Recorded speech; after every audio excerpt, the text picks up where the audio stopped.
Halo guys, perkenalkan nama saya Yoga Maulana Febriansyah, NIM 2183056.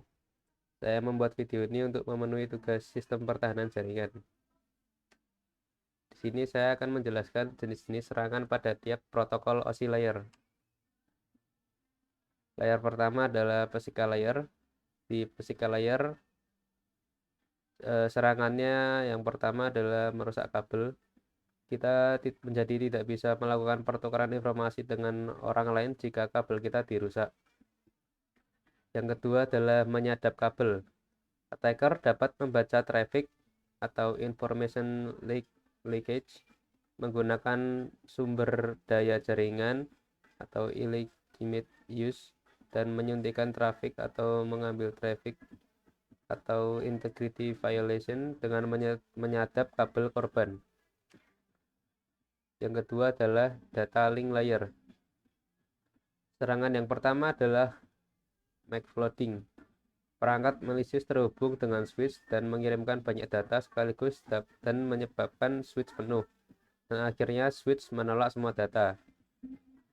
ARP spoofing adalah teknik yang digunakan penyerang untuk mengirimkan pesan address resolution protocol atau ARP ke jaringan area lokal. Yang ketiga adalah network layer. Serangan yang pertama adalah DOS atau Denial of Service adalah serangan dunia maya di mana pelaku berupaya membuat mesin atau sumber daya jaringan tidak tersedia bagi pengguna yang dituju dengan mengganggu layanan host yang terhubung ke internet untuk sementara atau tanpa batas.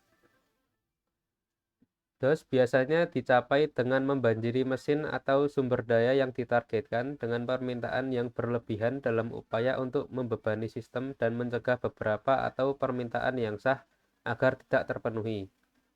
Yang kedua adalah attacker dapat melakukan konfigurasi ulang pada router dan mengubah konfigurasinya.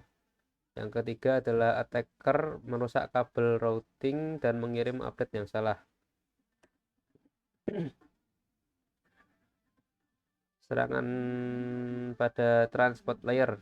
Yang pertama, SYN flood. Sebuah SYN flood adalah bentuk serangan penolakan layanan di mana penyerang dengan cepat memulai koneksi ke server tanpa menyelesaikan koneksi.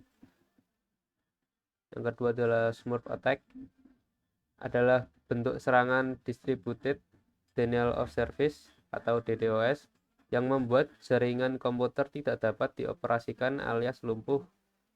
Program Smurf menyelesaikan ini dengan memanfaatkan kerentanan Internet Protocol atau IP dan Internet Control Message Protocol atau ICMP. Yang kelima adalah Session Layer. Serangan pada Session Layer yaitu DOS seperti tadi yang sudah saya jelaskan. Yang kedua adalah SQL injection, adalah sebuah langkah injeksi kode terhadap celah keamanan database sebuah aplikasi atau website. Umumnya, attacker menggunakan perintah atau query SQL dengan tools tertentu untuk mengakses database. Injeksi kode yang dilakukan membuat mereka dapat masuk tanpa proses autentikasi. Presentation. Serangan yang pertama adalah SSL hijacking. Serangan SSL hijacking terjadi ketika pelaku memberikan kunci autentikasi palsu pada korban saat korban melakukan TCP ke suatu website. Hal ini akan membuat pelaku dapat mengontrol seluruh aktivitas korban selama berinteraksi dengan website tersebut. Yang kedua adalah phishing. Phishing adalah upaya mendapatkan informasi data seseorang dengan teknik pengelabuan. Data yang menjadi sasaran phishing adalah data pribadi, data akun, dan data finansial. Yang terakhir adalah application. Serangan yang pertama adalah sniffing. Sniffing adalah tindakan kejahatan penyadapan yang dilakukan menggunakan jaringan internet dengan tujuan utama untuk mengambil data dan informasi sensitif secara ilegal. Cara kerja sniffing adalah ketika Anda terhubung ke jaringan yang bersifat publik, saat Anda melakukan proses transfer data dari klien server dan sebaliknya, Karena data yang mengalir pada klien dan server yang bersifat bolak-balik, sniffing ini akan menangkap paket-paket yang dikirimkan dengan cara ilegal menggunakan tools pembantu. Spoofing. Spoofing adalah salah satu bentuk penipuan online yang dilakukan dengan cara menyamar sebagai seseorang atau pihak tertentu. Biasanya penipu akan berkedok sebagai individu atau organisasi yang memang sudah dikenal. Selanjutnya saya akan menjelaskan mengenai firewall. Ada beberapa aturan dalam firewall, yaitu 1. Jangan mendoakan firewall. 2. Blokir semua yang tidak dikenal. 3. Nonaktifkan service yang tidak perlu. 4. Jangan abaikan semua peringatan. 5. Konfigurasi Windows yang tepat. Jenis-jenis firewall adalah yang pertama adalah personal firewall. Firewall ini didesain untuk melindungi sebuah komputer yang terhubung ke jaringan dari akses yang tidak dikehendaki. Firewall jenis ini akhir-akhir ini berevolusi menjadi sebuah kumpulan program yang bertujuan untuk mengamankan komputer secara total. Yang kedua adalah network firewall, didesain untuk melindungi jaringan secara keseluruhan dari berbagai serangan. Umumnya dijumpai pada dua bentuk, yakni sebuah perangkat terdedikasi atau sebagai sebuah perangkat lunak yang diinstalkan dalam sebuah server. Yang ketiga adalah IP filtering firewall.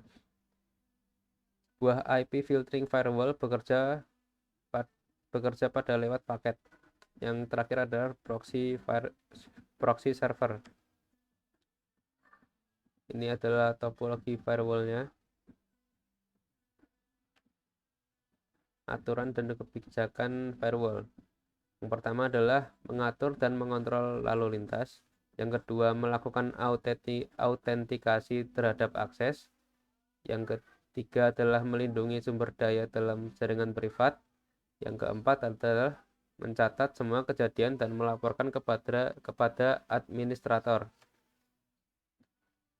Cara mengimplementasikan firewall adalah masuk ke setting, update and security, Windows security, firewall, dan network. Seperti ini.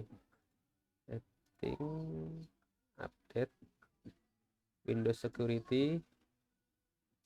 Nah, ada di sini. Punya saya sudah on ya. Oke. Saya kira itu saja. Sampai jumpa di video selanjutnya.